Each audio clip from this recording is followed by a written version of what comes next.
Production.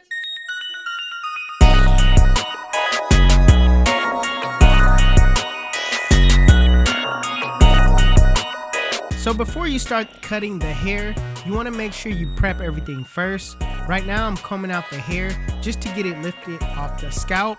That way, when I'm using a guard, the hair can easily feed through the teeth of the blade. This tip right here is most necessary for when your client is woofing. If your client has a lot of hair on top, you definitely want to comb it out before you start cutting. If the client has, hair that's lower than a one guard, all you got to do is brush it and get everything laid in place. But if they're woofing, you most likely want to comb it out before you cut. So around the crown area, you want to really make sure that you comb it in that right direction. Now the crown is swirling, so you want to comb it, make sure it's nice and tight, because that's really important when it comes to, cutting a waver.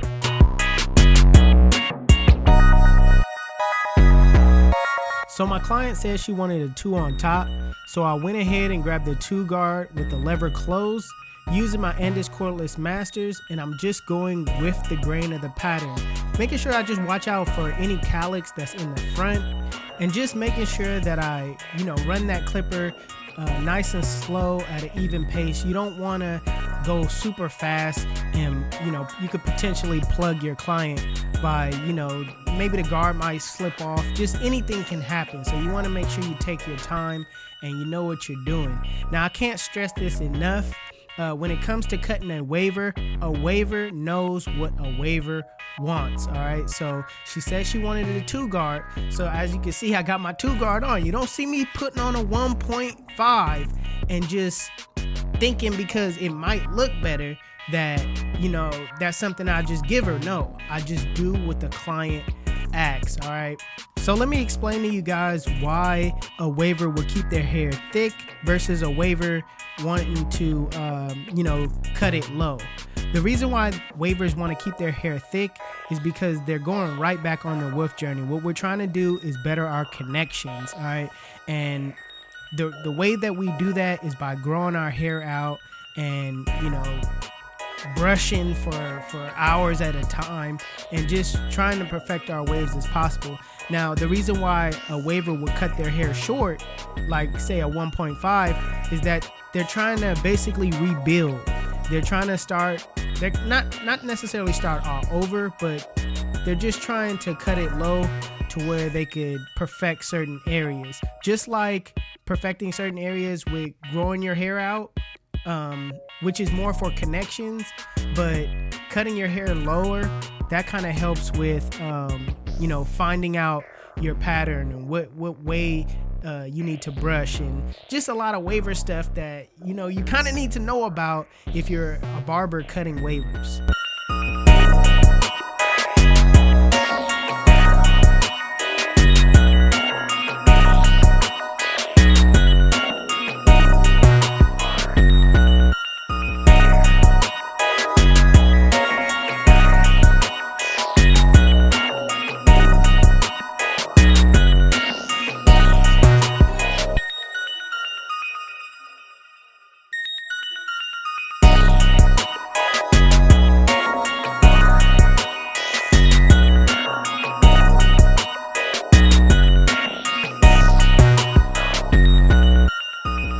So I like to brush everything right back down, making sure that everything is laid nice and neat. And this helps with making your client feel secure, because if you're brushing it the correct way, they gonna feel if you're brushing it right or not. You know what I mean? So you want to make your client feel secure by brushing their hair back down and just going with the grain of their pattern, and it just really relaxes the client and makes them feel like, okay, he knows my pattern, he knows what I want, and that's just what we look for as wavers.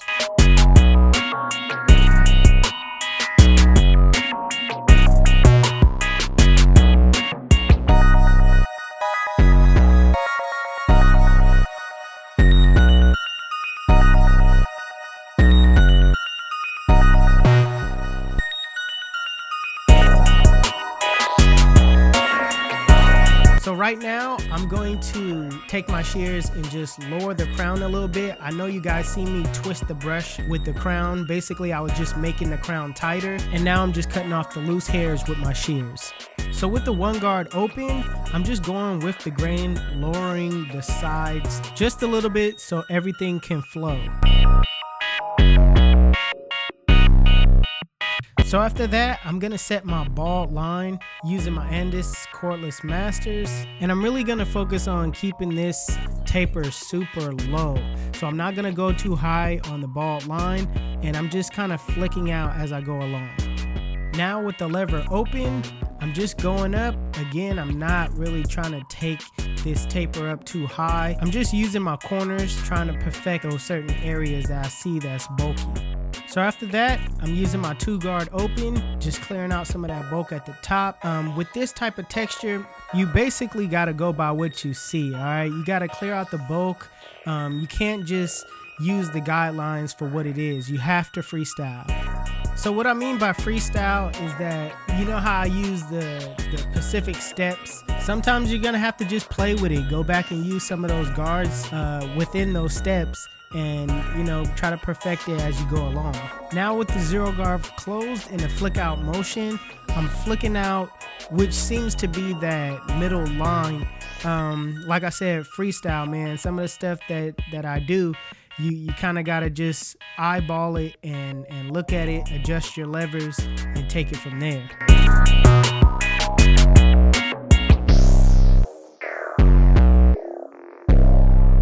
So right now, I have my lever open and I'm just detailing at this point, but I mean, majority of this cut I was detailing as I went along. I had my base, my lever open, my bald line, my lever open, my 1, 2, and then I come back down. But in some cases, like I stated, you're just gonna have to kind of freestyle depending on the hair texture. And so with that, you kind of learn how to detail your work and how to, take your fades to a next level.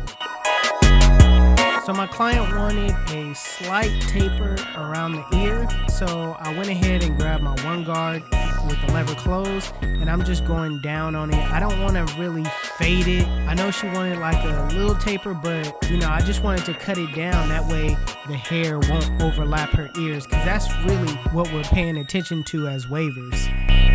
Now, as far as the back goes, it's the same exact techniques, all right? I'm using my Andis cordless masters with the lever closed to set in my bald line.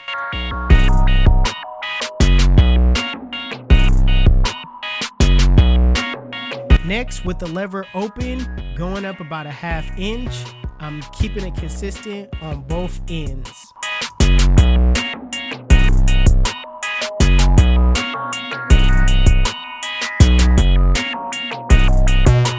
With the 1-guard open, going up the same amount, a 1/2 inch, and just making sure that I brush that hair down as I go along.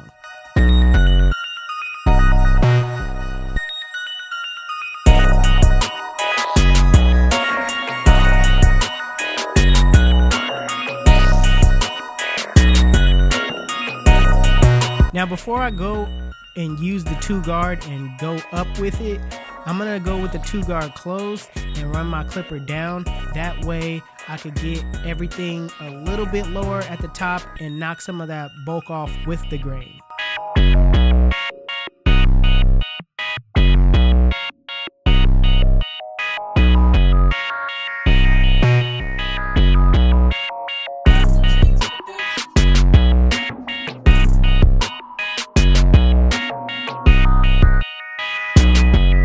Now opening up that lever with the 2-guard, I'm just gonna clear out some of that bulk at the top.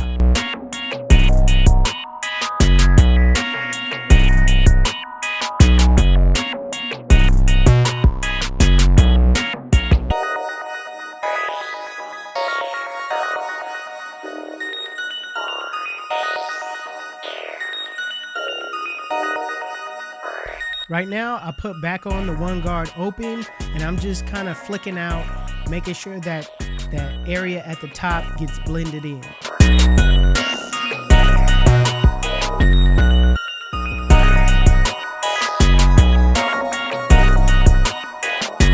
With the zero guard closed in a flick out motion, flick out that middle line. Keep in mind to stay below the line and flick to the line. Don't start at the line and flick up. Then you're going to create another guideline. So make sure you stay below that line as much as possible. Use your corners.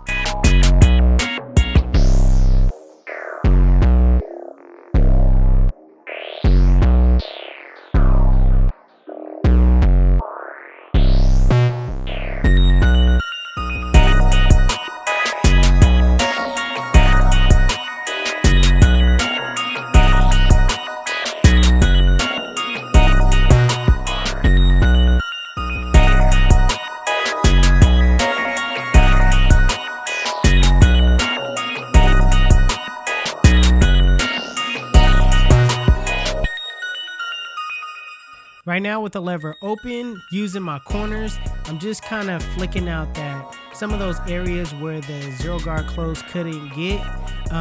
This allows me to get in those tight little areas where, you can't get with a guard.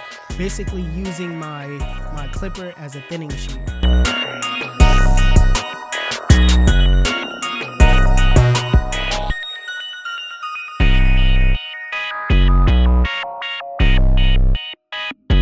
So right now, I'm just gonna close the lever and just flick out that bottom line. Now, it's not really much to take out, but you still wanna give it that extra once over just so everything looks clean. So when it comes to the lineup part, you don't want to push your client back. That's one of the biggest things when it comes to waivers. You just want to take off the overhang. Now for the video purposes, I like to start in the middle and work my way to the side. Usually if I'm not filming, I'll start on my vertical bars first and then start evening it up in the middle. Starting from the middle is kind of harder in my opinion because you really got to make sure everything is straight head on. You know what I mean? If you line up the vertical bars first, you have that sort of guideline to where you can match it up on both ends. So I think it's best to just start on the vertical bars first. If you're experienced, definitely just do what's comfortable for you. But for a beginner, definitely vertical bars.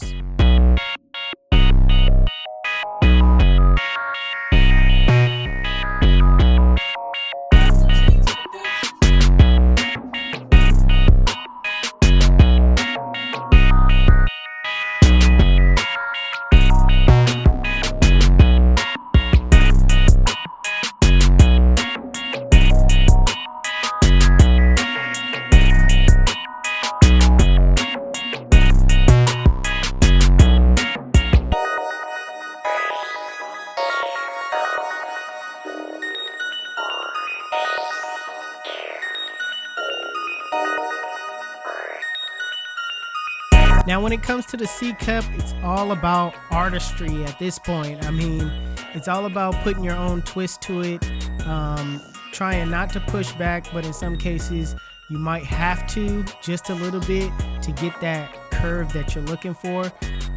With lining up, it's your own style. I mean, everybody got their own style of lining up, and I just like to be creative, and this is the part where you can really shine, because this is the lineup. This is everything right here. All right, this is what makes the haircut stand out. So treat it as art, you know what I mean? Put your lines in and just be creative as much as possible. Make sure your work stands out from the rest. Make sure that your curves are as neat as possible. Your lines are as neat as possible. Sometimes you're gonna have to take a second to look somewhere else to readjust your, eyesight. But it's all about making sure that the lines are smooth and just as neat as you could get it.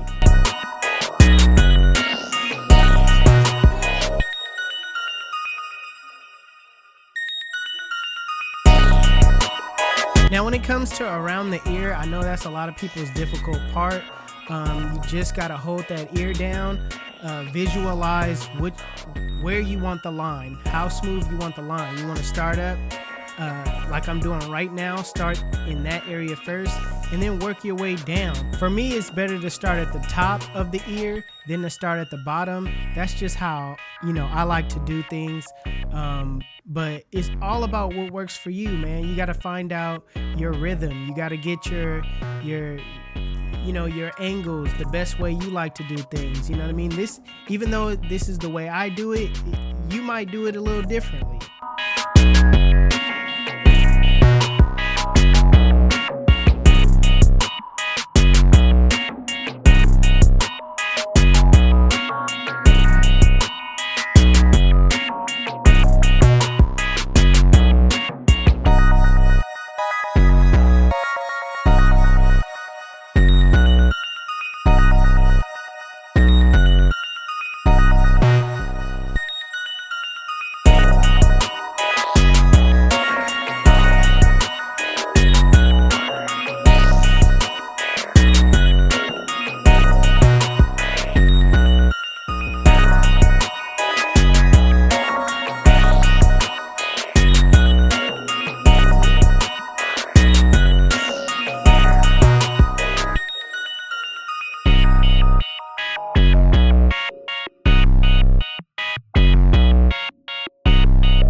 So when it comes to enhancements, I like to ask my clients if they want it or not. Chances are, because they see me do it on YouTube and you see how clean it is, they want the enhancements. So all I'm doing is spraying using this card that, it really helps block out that paint from getting on the skin. And just in my opinion, every student should stay away from using enhancements. I mean, you're in school right now. Just try to perfect your craft as much as possible. You don't want to start implementing enhancements to just cover up, the lack thereof. You know what I mean? You want to get the basics done right. All right. Once you learn the basics, once you learn the ins and out on how to cut hair and how to really take your craft to its peak, I think that's when you're able to use enhancements, because you're using enhancements just to enhance and not to cover up.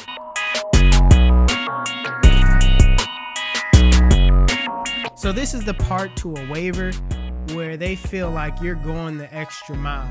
All right, this is the part where you do a freehand trim on top, get all those frizz to lay down or just come off, because we do not like seeing frizz on the top of our head. We like to see our waves looking nice and smooth, laid. You know what I mean? That's what we love the most. So get those hairs off top. And sometimes you might have to take it slow the first time you do this, because I remember the first time I did a freehand trim, man, my hands was shaking. You know what I mean? It was real. I was real nervous. But you only get better with time. and just take your time as a person doing this that never done this before. If you might want to use shears if you're more comfortable with shears, but this right here is really critical.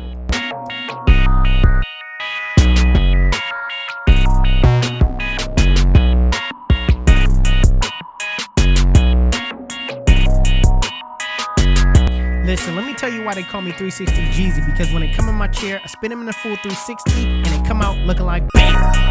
YouTube, this is the cut. And if you like it, make sure you give it a thumbs up. If you're new to my channel, please hit that subscribe button. Also, if you like the beat, HustleDreamProduction, that's my brother, he does all my beats.